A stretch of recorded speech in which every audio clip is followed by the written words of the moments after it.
Do you see what I did there? By using lens flare and transitioning, it keeps the viewer engaged and present. This is a neuromarketing technique. It also triggers the primal brain because who doesn't love shiny things? What is neuromarketing? Well, newneuromarketing.com wrote, "It's a broad field of science. Neuromarketing doesn't work one certain way. Rather, it's about both understanding how a consumer's mind works and learning to act on that. The field of neuromarketing aims to bring the field of neuroscience, psychology, and marketing together. It stands at the cutting edge where marketing meets science." Here we will look at 3 videos and discuss the neuromarketing techniques and how the ads affect the 3 major parts of the brain: the feeling brain, the primal brain, and the thinking brain. Let's look at an anti-smoking ad. Smoking causes oral cancer. If it didn't, I wouldn't be needing chemotherapy. If looking at oral cancer on your cigarette pack makes you uncomfortable, look at another part of the pack. Quitting is hard. Not quitting is harder. So I actually really like that line at the end. As someone who used to smoke, this is kind of an interesting subject for me to look at. But actually, I did think like that. That did make me think. It did trigger my thinking brain. But the opening image is quite disturbing, which I think kind of grabs the viewer's attention, gets the primal brain out of autopilot, and like really triggers the feeling brain. There's also, a lot of emotion in just the song, or I'm sorry, the music that they use, which is a neuromarketing technique. So using that music and also the way it kind of pans out. So you see the mouth first and then you're like wondering what it's going to end up being. It kind of keeps you engaged to where you end up seeing the whole face of the person who's speaking, which I think is actually very interesting. Um, it all just evokes a lot of emotion, and I think it's very similar to this week's recording. The example that was used of like the sad dogs commercials. I mean, is it really effective? That's really kind of what I hear a lot of debates about with anti-smoking ads, actually. And to be honest, something like this didn't really make me want to stop smoking. The only thing about this that made me think was probably the tagline at the very end. I was reading neuromarketing-antitobacco.blogspot.com, and I saw a very interesting article based on the amygdala and how basically the amygdala can really only understand or be triggered by its own experiences. So basically, if it says, "What is ironic is the case of anti-tobacco campaigns," to the subject, quitting smoking has no recollection or damaging experience from tobacco itself, because the amygdala memory disk contains no evident data to such damage and no memories traces recorded in its own experiences. So the amygdala, in this case, does not intervene in the prevention of smoking, even when faced with the most gruesome anti-tobacco ads.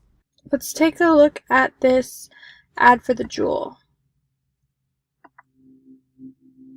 When I had my brother take me places, it was always like, we have to get there early so I can smoke a cigarette before we go inside. I'm a pain. I'm a little sister. We always have to stop for cigarettes. Yeah, exactly. It's true. I get up first thing, smoke a cigarette. Before lunch, after lunch, another one on the way home, before dinner, after dinner. Now that I'm talking about it, I'm kind of feeling like I've lost about 4 hours of every day. I didn't realize it was that much. I decided I needed to find an alternative. So I started looking, and then Juul came up. I did both for a while. Eventually I just switched over, and it's very quick. I honestly feel like I remember recently you asking me, like, did you want to smoke before we go in? And I was like, no, I don't need to.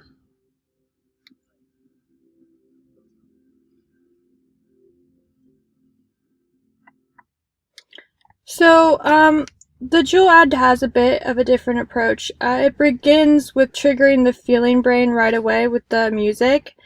It continues to activate the feeling brain by telling a story.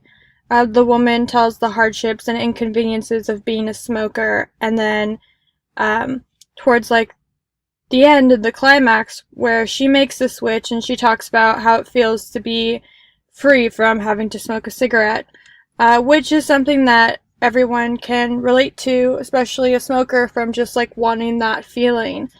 So, I think also using someone who has a likable face and looks like a real person and not a paid actor was very beneficial on Jules' part as well. It just makes it all seem very real, and if that woman can do it, I can do it too. And so for the last thing that I wanted to review, this is a Dove ad for a Dove campaign. Let's take a look.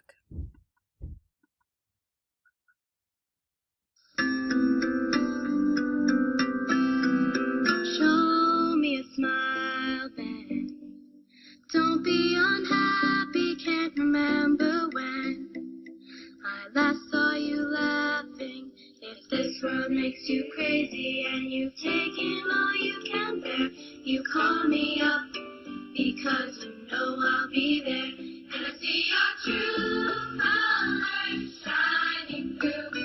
I see your true colors, and that's why I love you. So don't be afraid to let them show. You're beautiful like a rainbow. So, immediately the feeling brain is triggered with the music that, you have kids singing. It's kind of melancholy, but also kind of hopeful.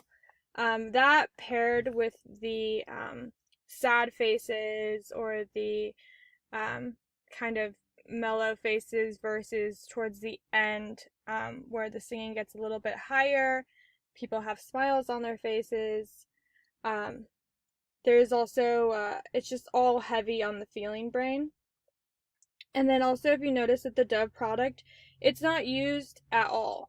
All you see are the girls and then the titles, and the titles of their insecurities, which, I mean, women can relate to having those types of insecurities, so it really does trigger that feeling, emotional part of the brain.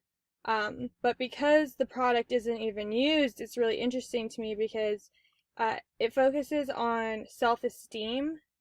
And self-esteem, I think, is a word that really attracts people. I think in neuromarketing, people are attracted to that type of word.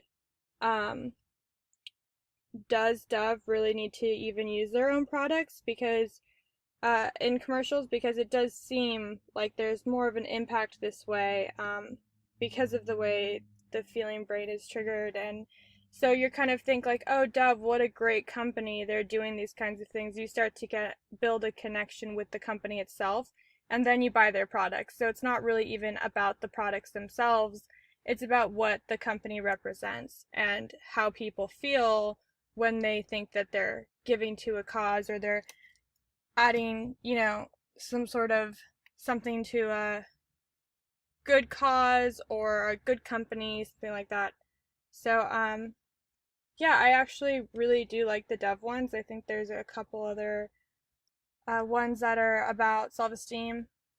All around, though, I think that this project has been really cool, and it's nice to know kind of the different parts of the brain where things are being triggered, and what I can do to kind of start looking at things in my own campaigns and the things that I put out into the world.